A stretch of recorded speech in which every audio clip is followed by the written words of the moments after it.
Job was a man who lived in the land of Uz. He was known for his righteousness. Job was a man of great wealth and had a large family. He had 7 sons and 3 daughters. Job was also a very devout man. He regularly made sacrifices to God.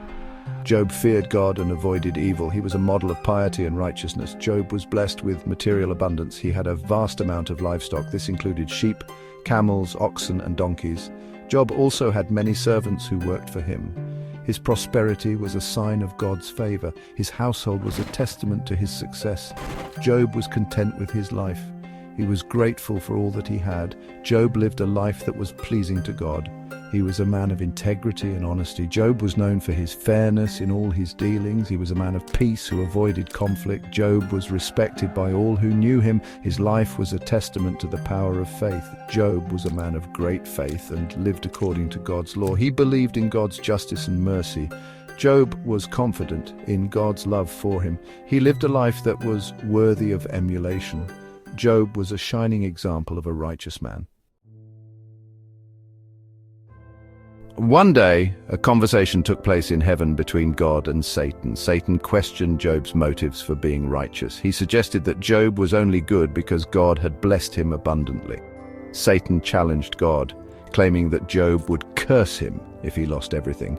God allowed Satan to test Job, but forbade him from harming him physically. A series of terrible calamities struck Job. Raiders stole his oxen and donkeys. A fire from heaven consumed his sheep. Chaldeans raided his camels and stole them. A great wind destroyed his eldest son's house, killing all his children inside. Job was utterly devastated by these events. He lost all his wealth and his children in a single day. Despite his immense suffering, Job did not curse God. He tore his robe and shaved his head in mourning. Job fell to the ground and worshipped God. He acknowledged God's sovereignty and accepted his fate. Job said, "Naked I came from my mother's womb, and naked I will depart. The Lord gave and the Lord has taken away. May the name of the Lord be praised." Job's faith was shaken but not shattered.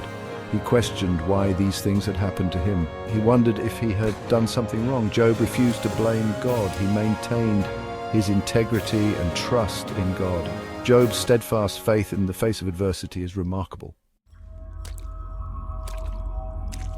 Job's friends came to comfort him. They were Eliphaz, Bildad, and Zophar. They were horrified by Job's condition. They sat with Job in silence for 7 days. Job's friends began to speak. They offered their opinions on why he was suffering. They suggested that Job must have sinned to deserve such punishment. Job refuted his friends' accusations. He maintained his innocence.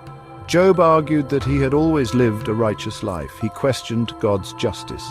Job wondered why he was being punished while the wicked prospered. Job pleaded with God for an explanation. He wanted to understand why he was suffering. God answered Job out of a whirlwind. God asked Job a series of questions about creation and the natural world. He reminded Job of his limited understanding. God revealed his power and majesty. God did not give Job a specific reason for his suffering. He helped Job to see the bigger picture. God reminded Job that he was not in control. He emphasized his sovereignty and wisdom. God challenged Job to trust in his plan. Job responded to God with humility and repentance. He acknowledged his limited understanding. Job admitted that he had spoken out of ignorance. He confessed his faith in God's wisdom and power. Job said, "I know that you can do all things. No plan of yours can be thwarted."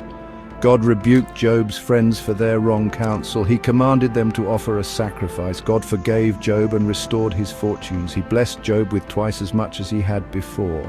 Job lived a long and prosperous life after his trials. He had 7 sons and 3 daughters. Job died at a ripe old age, surrounded by his family. The story of Job teaches us about the nature of suffering. It reminds us that even righteous people suffer. The book of Job encourages us to trust in God's plan, even when we don't understand it. It shows us that God is sovereign and merciful. God can bring good out of suffering. He can use our trials to strengthen our faith. The story of Job is a testament to the enduring power of faith.